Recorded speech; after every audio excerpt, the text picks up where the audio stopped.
uma das minhas prediletas.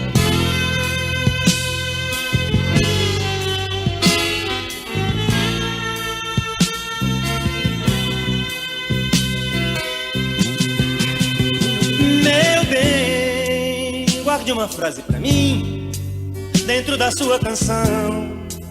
Esconda um beijo pra mim sob as dobras do blusão. Eu quero um gole de cerveja no seu copo, no seu colo e nesse bar. Meu bem, o meu lugar é onde você quer que ele seja. Não quero que a cabeça pense, eu quero que a alma deseja. Arco-íris, anjo rebelde, eu quero corpo, tenho pressa de viver. Mas quando você me amar, me abrace e me beije bem devagar, que é para eu ter tempo, tempo de me apaixonar, tempo para ouvir o rádio no carro, tempo para a turma do outro bairro, feliz saber que eu te amo. Meu bem, o mundo inteiro está naquela estrada ali em frente. Tome um refrigerante, coma um cachorro quente, sim, já é outra viagem. E o meu coração selvagem tem essa pressa de viver. Meu bem, mas quando a vida nos violentar, pediremos ao bom Deus que nos ajude.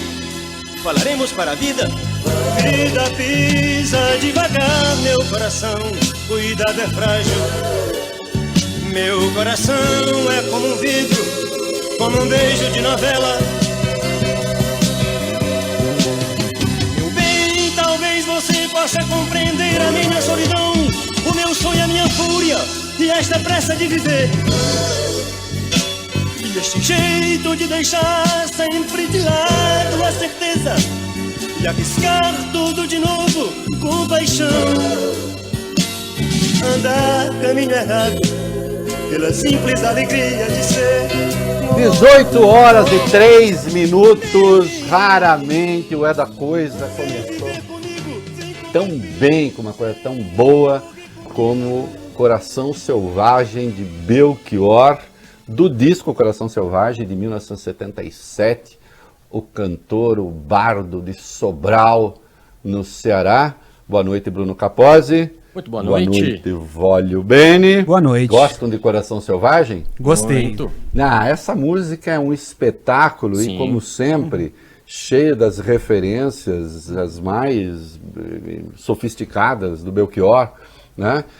Tem aí esta angústia da renovação, essa angústia da novidade, um certo espírito Jack Kerouac, uma coisa, vamos para a estrada, vamos sair, vamos testar, que um pouco teve a ver com a vida dele, né? No fim, ele resolveu se desligar, não quis mais saber, né? Teve até uma tolice, ele tinha muitas dívidas, eu já disse, ele poderia fazer 50 shows, pronto, ia lotar, ia pagar todas as dívidas, não quis. Eu vou saber por que não quis, né? Tinha lá os seus motivos, né? O Belchior, se vocês forem pensar, e a gente sempre vai falando um pouco das coisas, depois você vai ouvindo, vai depreendendo ali. Num dado momento diz aqui, arco-íris, anjo rebelde, eu quero corpo, tenho pressa de viver. Ele viveu com monges durante um tempo, ele tinha uma vertente religiosa bastante pronunciada, né? Aliás, foi quando ele aprendeu latim, ele sabia latim perfeitamente bem. Ele tem uma música, aliás, boa parte dela cantada em latim, né? Com letra feita por ele, com trechos de poetas latinos, de Virgílio e outros. Ele era um cara sofisticadíssimo, com referências literárias de primeira grandeza, né? Pegadinha no pé dos tropicalistas aqui. Meu bem, o mundo inteiro está naquela estrada ali em frente, tome um refrigerante, coma um cachorro quente, sim, já é outra viagem. Uma referência à música Baby, do Caetano. Você precisa saber da piscina, da Carolina e tal, né? Uma referência à música que ele termina depois dizendo, meu bem, que outros cantores chamam Baby. Ele está se referindo obviamente, ao Caetano. Talvez eu morra jovem, aqui a ideia do artista sempre como uma antena da raça, mas que pode, ao mesmo tempo, cair no meio do caminho. Talvez eu morra jovem, alguma curva no caminho, algum punhal de amor traído completará o meu destino, sempre juntando, então, a questão política, a questão social com as questões individuais. Esse registro, com esse grau de emoção e de individualismo misturado com política, eu acho único na música do Belchior. Não tem. Né? O sujeito que está falando de política, mas ele sofre também como indivíduo, ele não é uma causa só. E neste sentido também ele tinha uma certa divergência com o tropicalismo de Caetano Veloso, Gil e outros. O tropicalismo era uma coisa manifesto, intelectualizada. E não estou criticando, não, acho extraordinário, sensacional, fundamental. O tropicalismo teve muito mais efeitos na música brasileira, até pelo seu caráter programático, do que o Belchior. Mas eu estou registrando um momento de uma unicidade dentro desse cenário. Como eu disse, no primeiro dia que eu comecei a falar de Belchior, de certo modo ele não tem antecedentes e não tem herdeiros. Ele é único. E dentro desta coisa única, produziu uma grandíssima obra. Até aos poucos ir se desligando. Né? Mas fazendo coisas de uma grandeza gigantesca. Né?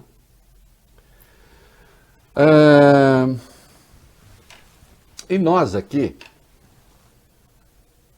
pretendemos, voglio bene Capozzi, ter contato com tudo que existe, mas também ter a nossa leitura das coisas, antecipar cenários, fazer prefigurações, sem a pretensão de fazer escola, né? Que aqui ninguém quer ser guru. Sim. Isso. Para ter seguidores, que pena. Não, é para ser livre. Para ser livre. Apegando-se, claro, ao mundo objetivo, no que diz respeito à coisa pública. A coisa pública tem de ser orientada pelos fatos. A coisa pública tem de ser orientada pela matemática. A coisa pública tem de ser orientada pela ciência. A coisa pública tem de ser alimentada pelo conhecimento que se vai acumulando em busca da melhor solução. A coisa pública tem que ser determinada pela disposição de sempre cercar as margens de erro para que se chegue à resposta. As vocações místicas, as crenças, isso fica aí na sua esfera individual. Você não pode ter a pretensão de impor isso aos outros. Você pode sim anunciar a sua crença, mas não impor a sua crença. A revelia do bem público, inclusive. É nisso que nós acreditamos. Olha aqui.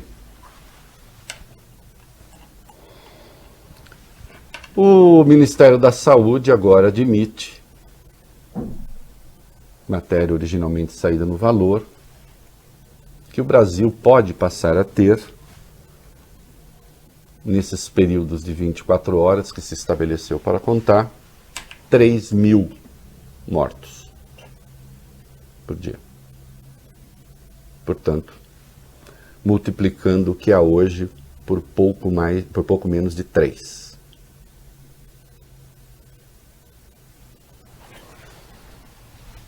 Louve-se, ainda que com atraso, o realismo.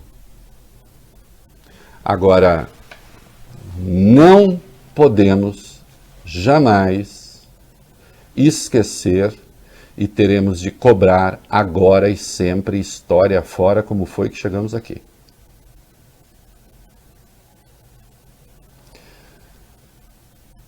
O presidente Jair Bolsonaro e seu governo não são responsáveis pela Covid-19. Mas eles são responsáveis pela política pública que enfrenta a Covid-19. E como eu disse há pouco, a única possibilidade de fazer isso direito é fazê-lo de acordo com o conhecimento científico, com a matemática, com o saber acumulado, com os dados técnicos. E não com vocações místicas e com mistificações, com mentiras, com teses erradas. A tese essencial do presidente da República está errada, ela é mentirosa, ela é desmentida pela evidência dos fatos. Se é um truísmo, isto é, uma verdade que dispensa comprovação, que distanciamento social e medidas restritivas prejudicam a economia, a ilação daí derivada de que então não podemos adotar essas medidas porque os efeitos colaterais serão superiores aos da doença, é uma falácia estúpida.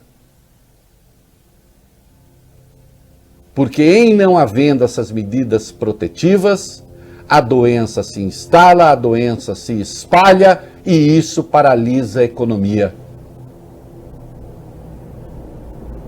E, portanto, você obtém um resultado contraproducente. Você obtém o que é o contraproducente. Você obtém exatamente o contrário da disposição que você anuncia.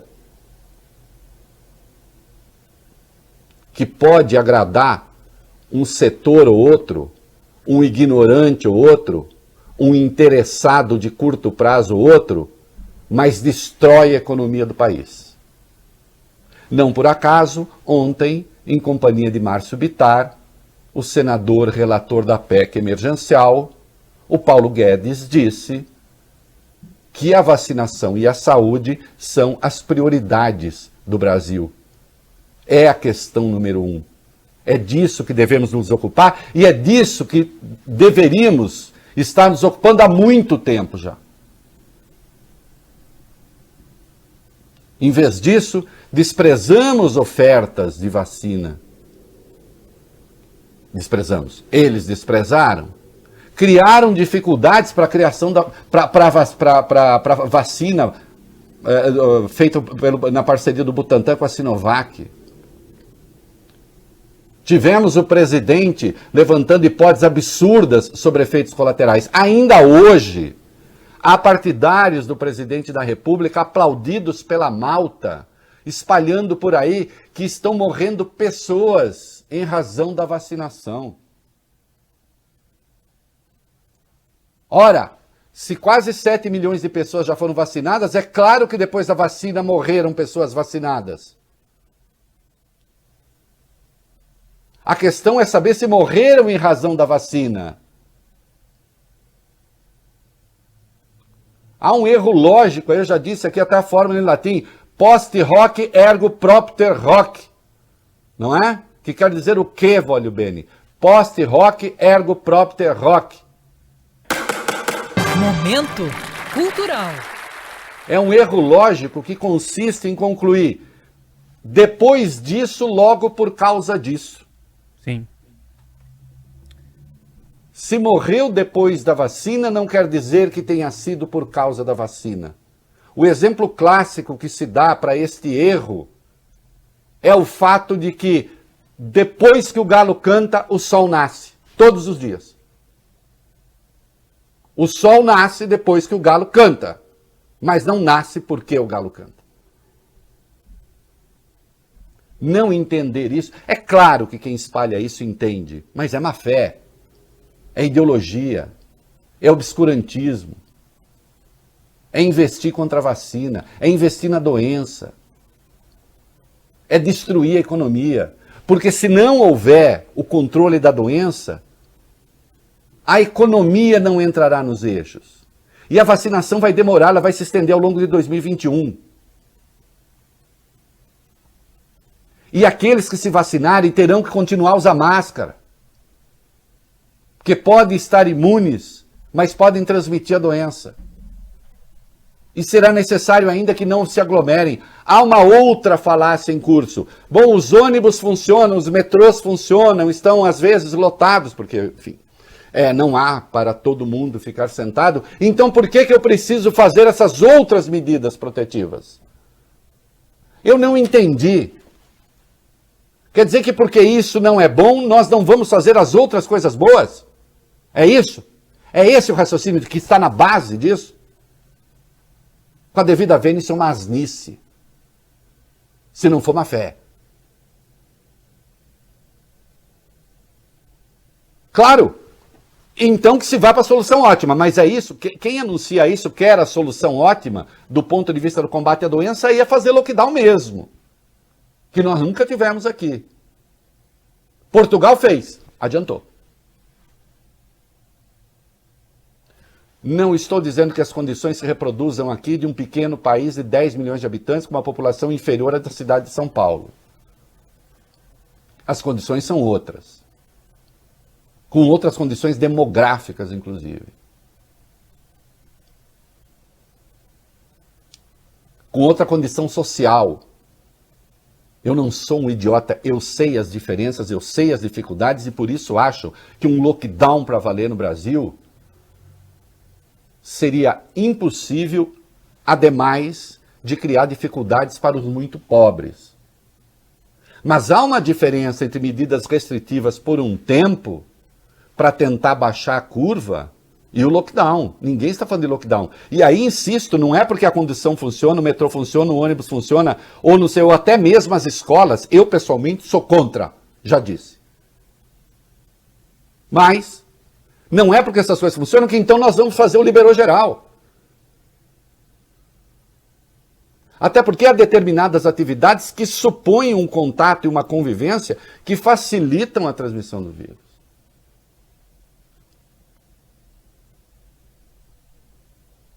Atenção, o que ajuda não prejudica. Meu Deus do céu! Quem não conseguir entender essa lógica não merece andar sobre duas pernas, tem que andar em 4 apoios. O que ajuda não prejudica. Se não fazer concentração, se evitar determinadas atividades ajuda, não prejudica. Ah, mas o transporte prejudica. Sim! Podemos abrir mão dele? É essa a proposta? Nós não podemos ter um raciocínio que ou para tudo ou não para nada.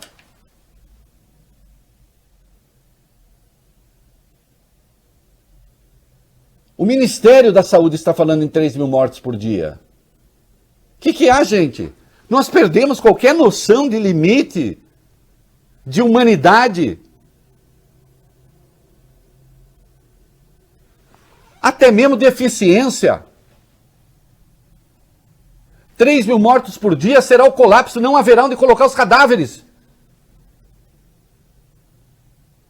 O que vocês querem? Um país povoado de caminhões frigoríficos, de contêineres frigoríficos, para abrigar cadáveres? Forças-tarefa para enterrar pessoas? Querem ver aquela cena dantesca que se viu na Itália, lá no começo? Caminhões do exército carregando corpos.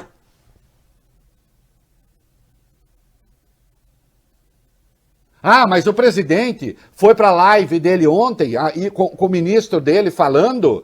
Não, ele disse que... como é que é? Tem o pronunciamento dele aí, né? Põe aquela live, aquele estilo, modelo Al-Qaeda com zorra total, agora marcada por uma coisa tétrica, né? Merecia ter um mordomo de cemitério ali, né? O que foi que ele falou ontem? Eu lamento qualquer morte. Qualquer morte. Agora parece que só morre de Covid no Brasil. Né? Quem disse? Pessoas estão morrendo por outras doenças porque ficam em casa, com medo, com pavor. O vírus do pavor foi inoculado nessas pessoas. Isso é uma tolice.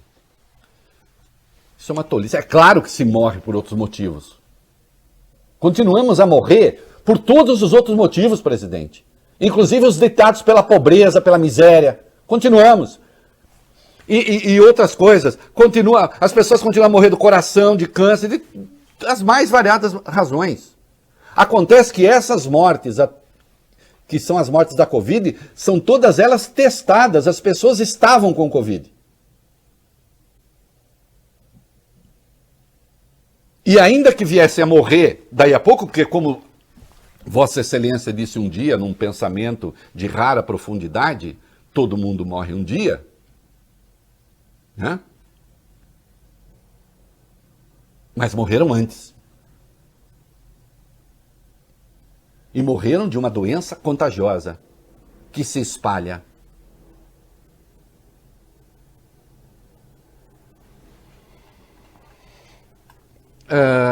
A ministra Rosa Weber tomou uma outra decisão agora pedindo que o governo restabeleça o financiamento dos leitos de UTI no Piauí. Que não custa lembrar. Em dezembro havia 12.003 leitos financiados pelo governo federal. Em fevereiro, 3.187.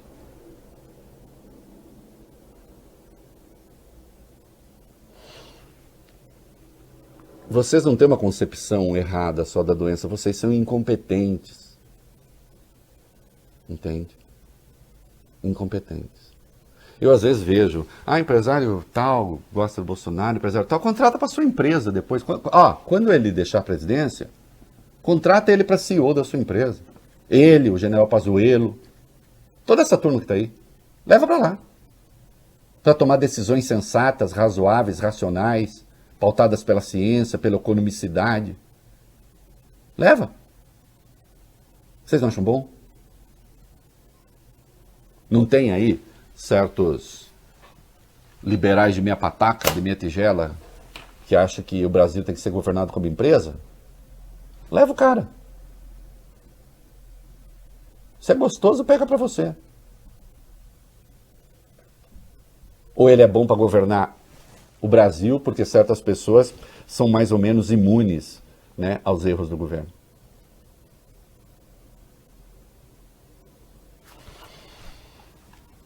E aí a Rosa Weber disse, o discurso negacionista é um desserviço para a tutela da saúde pública nacional. A omissão e a negligência com a saúde coletiva dos brasileiros têm como consequência esperadas, além das mortes que poderiam ser evitadas, o comprometimento muitas vezes crônico das capacidades físicas dos sobreviventes, que são significativamente subtraídas em suas esferas de liberdades. É isso aí. Está correto. O Ministério da Saúde parece ter admitido finalmente a gravidade das coisas. Falta agora que atue com competência. E aí as coisas ficam difíceis. Porque eu encerro com um pensamento que os meninos aqui sabem que eu tenho. Né? Um sabotador é menos perigoso do que um burro. Sim. Desde que identificado, né, Capozzi? Sim. Que o sabotador geralmente inteligente ele é. Você identifica e fala, para, ou eu te pego. Exato. Como ele é inteligente, a tendência dele é parar, ou então ele sabe que vai cair fora. O burro não sabe que é burro. Aliás, a característica mais evidente, mais saliente, mais incontornável do burro é a sua convicção. Não é? Uma vez que por burro ele não sabe que é burro. Fica esta reflexão. E aqui, Augustão, é o nosso primeiro vídeo, que ainda no espaço editorial vem o segundo, agora muito importante.